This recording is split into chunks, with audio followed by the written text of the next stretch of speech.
Joining me now are Jordan Walker's parents, Derek and Katrina Walker. First of all, how can you both describe the past 48 hours for your family? A huge congratulations to the entire Walker family. It's been unbelievable to watch. It's been unbelievable to be here.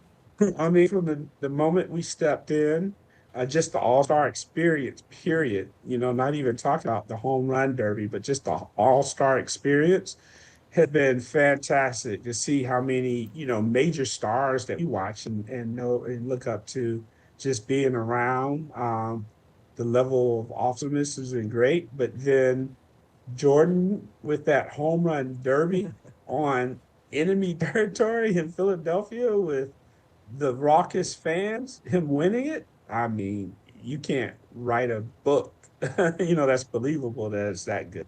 What was going through your mind when you watched Jordan go on that run, knowing he needed to hit a dozen home runs? He did it. For me, I had to stay in the moment, right? I couldn't look too far ahead. And even coming into the home run derby, the goals were incremental, like let's make it to the second round of the derby. And then, we're in the second round of the derby, let's see if we can make it to the semifinals and from there. And so it was just trying to slow down and just hit this next ball and have that be a home run. But it was, there was so much. I mean, to be in that stadium and it was packed. And you all heard the boos on the screen, but, to feel that all around you, like there's also just the physicality of it. And it was a strange dichotomy because obviously what came across, on television were the boos, but right around the Phillies fans were awesome, right? There were people behind us, like, we're Phillies fans, we're going for our guys. But, they saw us as Jordan's parents and were very supportive. Yeah. And they even prepared us like we are going to boo you. Take it personally, right? Booing is a sign of respect. And so many people like individually came over to us and were so nice, right?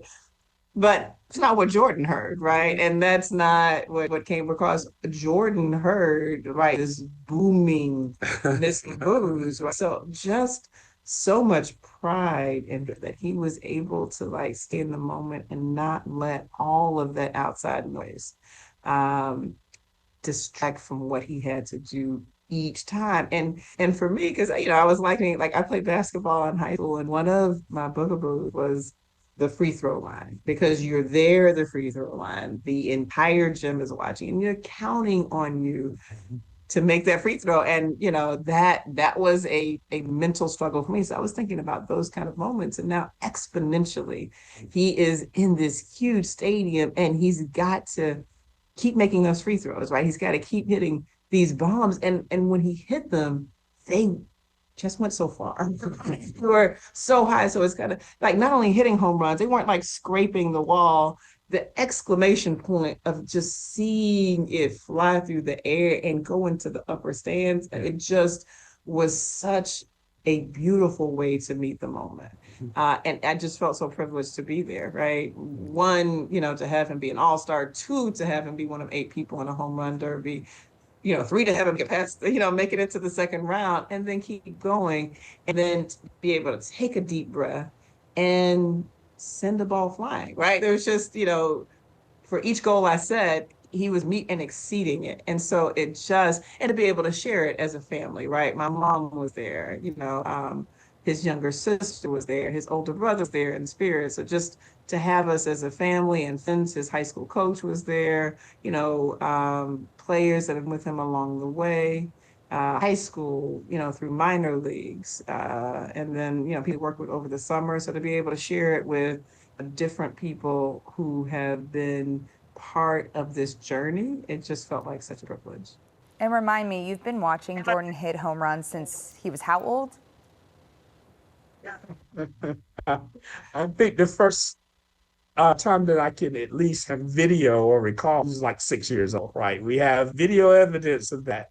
He might have been hitting it before then, but we've been watching him hit it a long time and a lot of them, and then having fun with it. So at what point did you think, oh, my kid's special? this is going to be a special journey for him?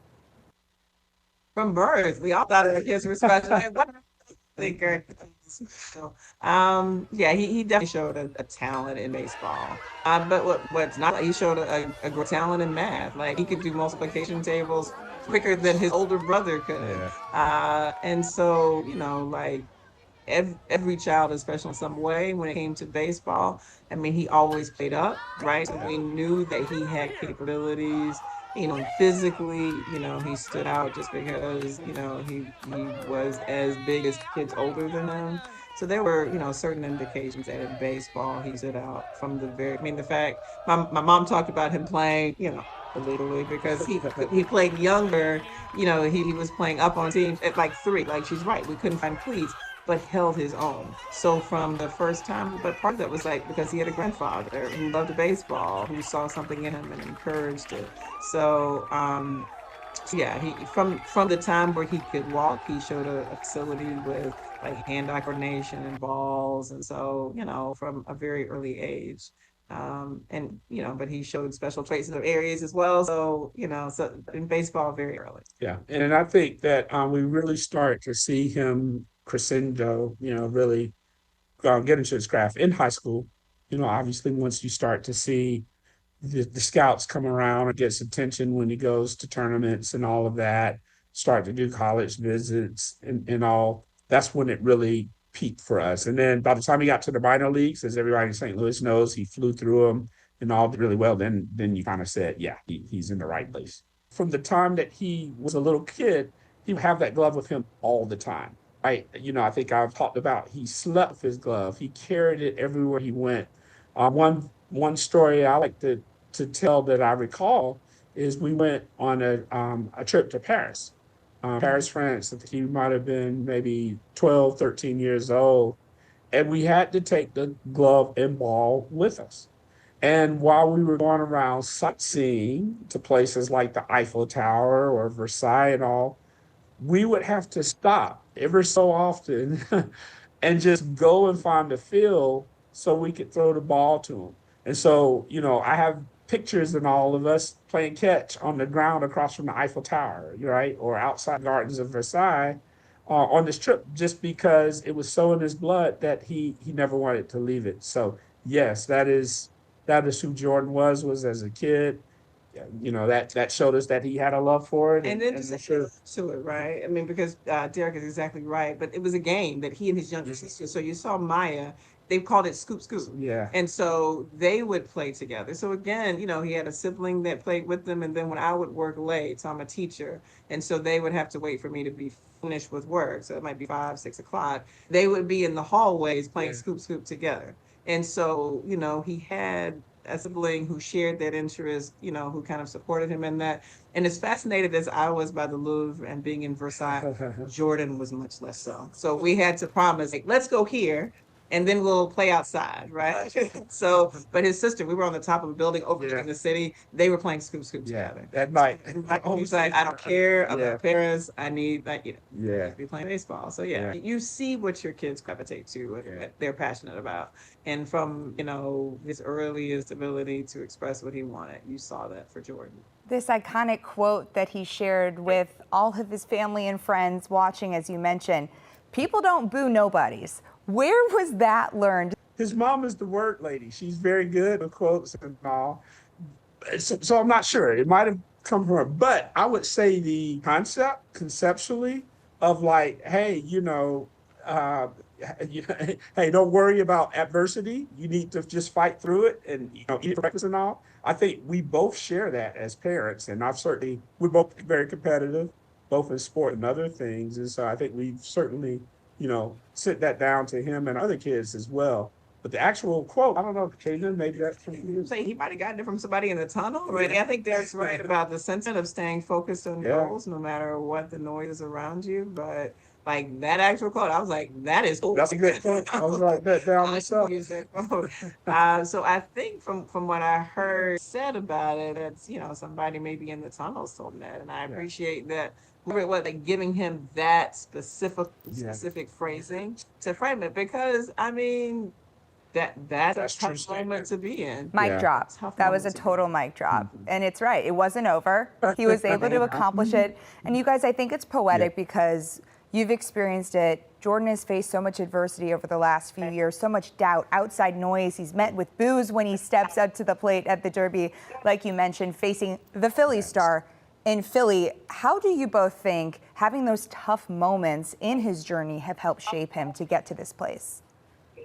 I've said many times that, his last 2 years has prepared him not even for this moment, but for life, right? I said it to others, even here at the Derby, that as raucous as it was, as crazy, this wasn't the worst that he had to deal with in the last year, right? In the last month. I mean, this is, in some sense, nothing to kind of the pressure, kind of the concern, kind of the working inward turmoil that he had to do to get back to his swing and who he was.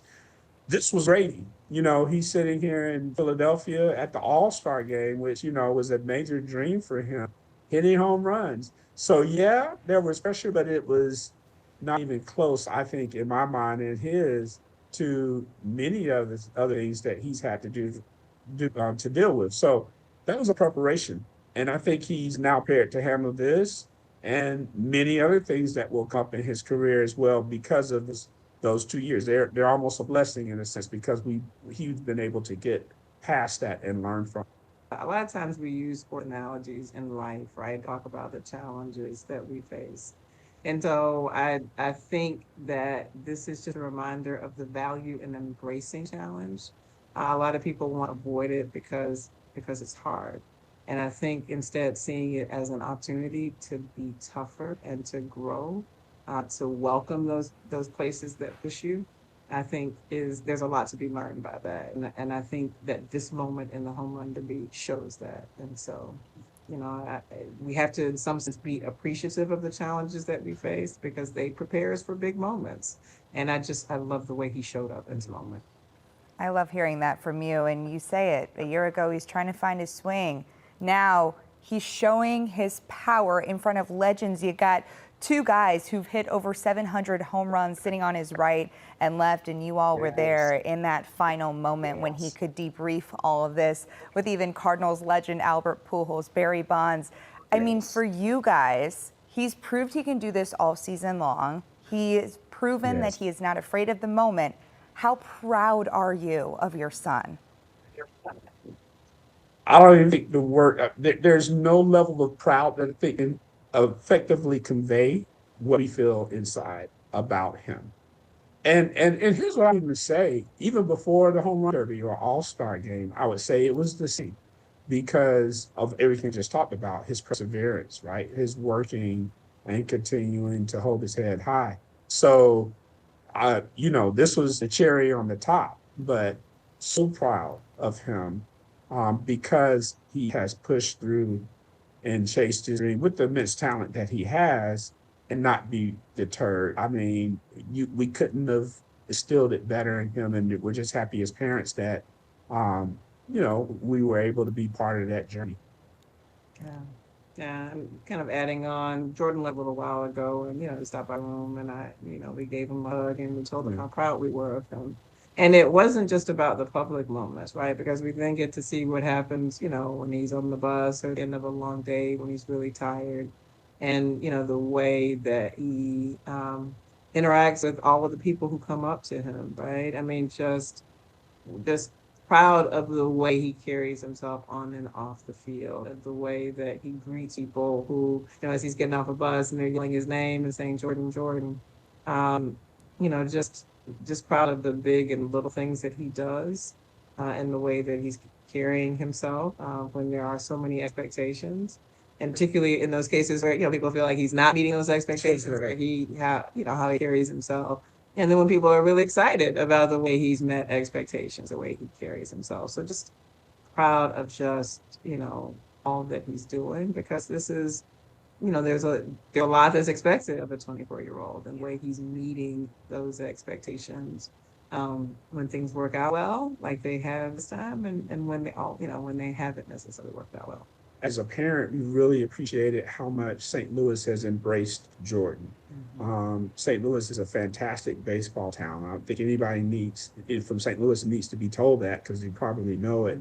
But just the relationships we've made with people in St. Louis in the 4 years, I guess, since he's been called up, how they've treated Jordan, how they've treated us as parents, how they've treated friends and family is second to none, right? St. Louis is just a great place. And, I don't know if the world understands and knows that enough. I know for sure that St. Louis is so thrilled for their all-star, so thrilled for the home run derby champion, the first Cardinal to ever do it. But you both have raised an unbelievable human being at the very core. So Katrina and Derek, thank you so much for taking the time. Thank you. We appreciate the opportunity to talk with you. Thank you.